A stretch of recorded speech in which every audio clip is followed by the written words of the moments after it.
क्या आपने कभी सोचा है कि बाइक का टायर जल्दी घिस जाता है जबकि कार का नहीं? ऐसा क्यों? क्या आपको पता है कि क्रिकेट मैच शुरू होने से पहले खिलाड़ियों के साथ छोटे बच्चों को क्यों खड़ा किया जाता है?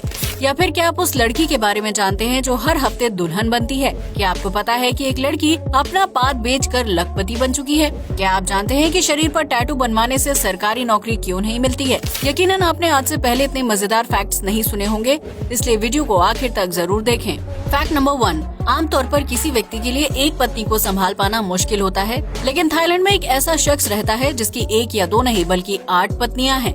इतना ही नहीं, ये सभी पत्नियां एक ही घर में रहती हैं और अपने पति की सेवा करती हैं। क्यों? आप भी चौंक गए ना? दरअसल थाईलैंड में रहने वाले ओंग डैम सोरोट एक टैटू आर्टिस्ट हैं जिन्होंने 8 लड़कियों से शादी की और उन्हें अपनी पत्नी बनाकर एक ही घर में रखते हैं। ओंग की सभी पत्नियों के बीच बहुत प्यार है और वो आपस में कभी भी किसी बात को लेकर झगड़ा नहीं करती हैं, बल्कि सभी एक साथ मिलकर फैमिली टाइम बिताते हैं। ओंग ने अपनी पत्नियों से कभी कुछ नहीं छिपाया है और इसी पारदर्शिता की वजह से उनकी एक के बाद एक 8 शादियां होती चली गयी। अगर आप भी ओंग की तरह शादी करने के बारे में सोच रहे हैं तो एक बार अपनी पत्नी से जरूर पूछ लें।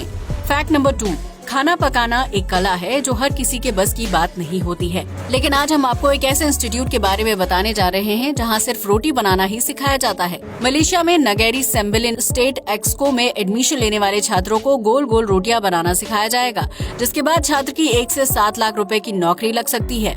बताया जा रहा है कि इन दिनों मलेशिया में रोटियों की डिमांड तेजी से बढ़ रही है, जिसे पूरा करने के लिए शेफ को रोटी बनाना नहीं आता है। ऐसे में इस संस्थान ने लोगों को रोटी बनाने की ट्रेनिंग देने का काम शुरू किया है, जिसके बाद वो रोजाना गोल रोटियां बनाकर लाखों रुपए कमा सकते हैं। मलेशिया में कमरूल रिजाल एम्बर्ग तेब्रांग रेस्टोरेंट के मालिक हैं। उनका कहना है कि वीकडेज पर वो एक दिन में करीब 500 रोटियां तक बेच देते हैं, जबकि वीकेंड में ये आंकड़ा 700 रोटियों तक पहुंच जाता है। फैक्ट नंबर 3, अगर आप एक कुत्ता पालना चाहते हैं लेकिन उसकी देखभाल करने से डरते हैं तो आपके लिए रोबो डॉग बिल्कुल सही रहेगा। इस आधुनिक कुत्ते को चीन की एक कंपनी ने तैयार किया है जिसे साइबर डॉग के नाम से जाना जाता है। ये रोबोट बिल्कुल एक कुत्ते की तरह दिखाई देता है जो 4 पैरों पर चलता है और पालतू कुत्ते की तरह मालिक की हर डिमांड को फॉलो करता है। इस साइबर डॉग में एक से बढ़कर एक शानदार सॉफ्टवेयर हैं, जिनकी वजह से ये धूप, बारिश और आंधी तूफान जैसे प्राकृतिक आपदाओं को आसानी से सेंस कर सकता है। इस डॉग के साथ आप वॉक या रनिंग पर भी जा सकते हैं, जो दुश्मन पर हमला करने और अपने मालिक की सुरक्षा करने का काम भी करता है। साइबर डॉग को खरीदने पर आपको इसके खान पान और देखभाल की चिंता नहीं करनी होगी।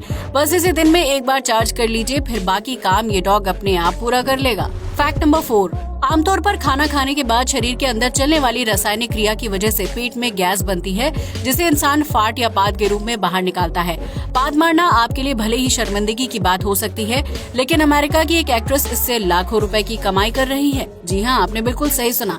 अमेरिकी एक्ट्रेस स्टेफनी मैटो हर हफ्ते अपने पाद से भरे 5 जार ऑनलाइन बेचती है और इससे उन्हें रोजाना लाखों रुपए की कमाई होती है। स्टेफनी ने पाद से भरे हुए एक जार को $1000 में बेचना शुरू किया था, जिससे उन्हें हर हफ्ते 38 लाख रुपए की कमाई होती है। ऐसे में स्टेफनी ने ज्यादा पैसे कमाने के लिए ज्यादा खाना खाना शुरू कर दिया ताकि उन्हें ज्यादा फाट आए, और ऐसा हुआ भी। लेकिन उसकी वजह से स्टेफनी को अस्पताल में भर्ती होना पड़ा, क्योंकि जरूरत से ज्यादा डाइट लेने और पाद मारने की वजह से उनका बॉडी क्लॉक पूरी तरह से बिगड़ चुका था। हालांकि जब लोगों को पता चला कि स्टेफनी अस्पताल में भर्ती हैं, तो वो पाद खरीदने के लिए वहां भी जा पहुंचे।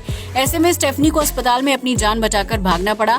लेकिन यहाँ सबसे बड़ा सवाल ये खड़ा होता है कि आखिर पाद से भरे जार खरीदने वाले लोग उसका क्या करते होंगे। आपको बता दें कि अमेरिकी नागरिक ड्रग्स जैसे नशे करते हैं। ऐसे में उन्हें ड्रग्स से सस्ता विकल्प फाट मिल चुका है, जिसे सूंघकर वो एक प्रकार का नशा करते हैं। स्टेफनी बताती है कि उन्होंने पाद बेचने का काम सिर्फ इसलिए शुरू किया था कि सोशल मीडिया पर लोग उन्हें ज्यादा से ज्यादा देखें और उन्हें पैसे कमाने में मदद मिले। लेकिन वो नहीं जानती थी कि लोग उनसे प्रभावित होकर पाद खरीदने के लिए भी तैयार हो जाएंगे। ये अजीब लेकिन बिल्कुल सच है।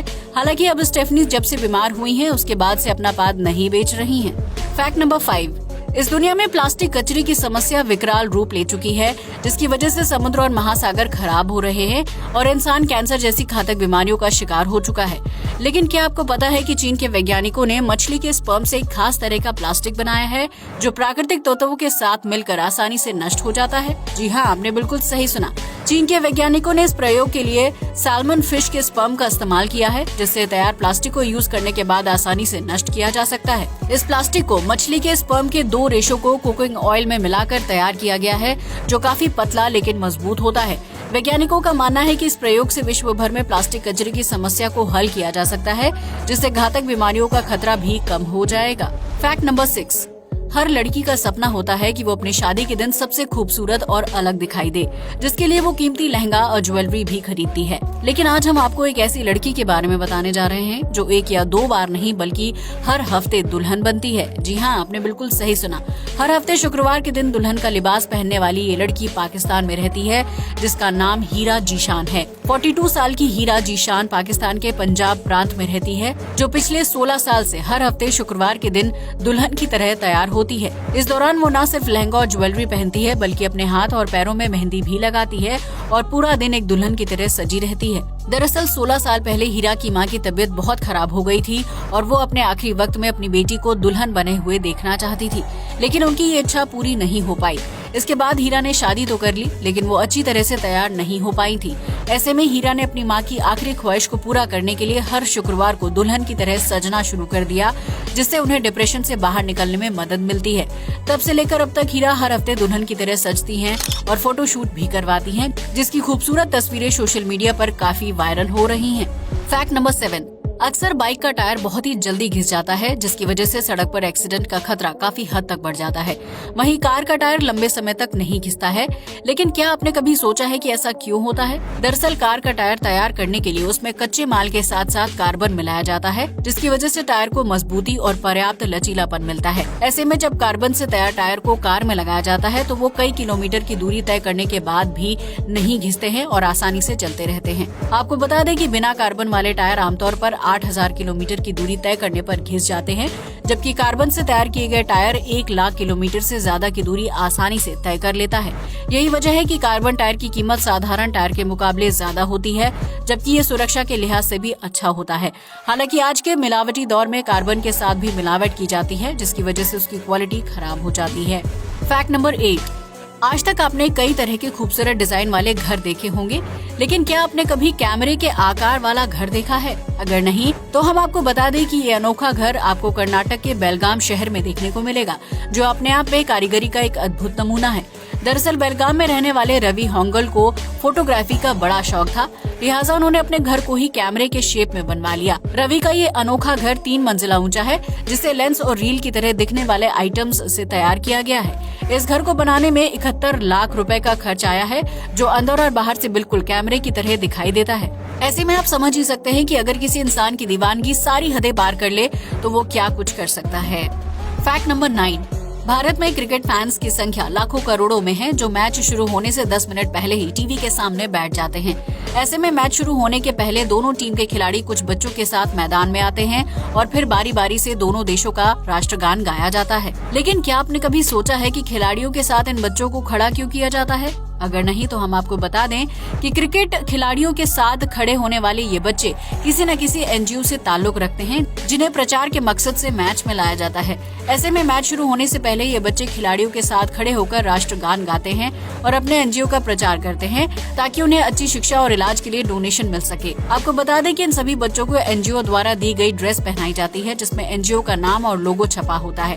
यही वजह है कि घरेलू या अंतर्राष्ट्रीय मैच के दौरान विभिन्न एनजीओ से संबंध रखने वाले बच्चों को मैदान में खिलाड़ियों के साथ खड़े होने का मौका मिलता है। फैक्ट नंबर 10, भारत में सरकारी नौकरी मिलना बहुत ही मुश्किल है, जिसके लिए प्रत्याशी को कठिन परीक्षा और इंटरव्यू से गुजरना पड़ता है। लेकिन क्या आप ये जानते हैं कि परीक्षा और इंटरव्यू के अलावा सरकारी नौकरी पाने के लिए प्रत्याशी को एक और सख्त नियम का पालन करना होता है, जिसके तहत उसे अपने शरीर पर टैटू गुथवाने की अनुमति नहीं होती है। दरअसल बॉडी पर टैटू बनवाने से त्वचा और कैंसर जैसे घातक रोग हो सकते हैं, जिसकी वजह से पुलिस और आर्मी जैसे सरकारी नौकरी करने वाले लोगों का स्वास्थ्य खराब हो सकता है। इसके अलावा टैटू बनवाने वाले लोगों को अपने काम के प्रति कम जिम्मेदार समझा जाता है, इसलिए सिविल सर्विस करने वाले अधिकारियों से ये उम्मीद की जाती है कि वो अपनी नौकरी को गंभीरता से लें। हालांकि पियोन या चौकीदार जैसे पदों के लिए टैटू वाले नियम को सख्ती से फॉलो नहीं किया जाता है, लेकिन अगर आपको उच्च पद पर नौकरी करनी है तो उसके लिए आपकी बॉडी पर टैटू नहीं होना चाहिए। आज के लिए बस इतना ही।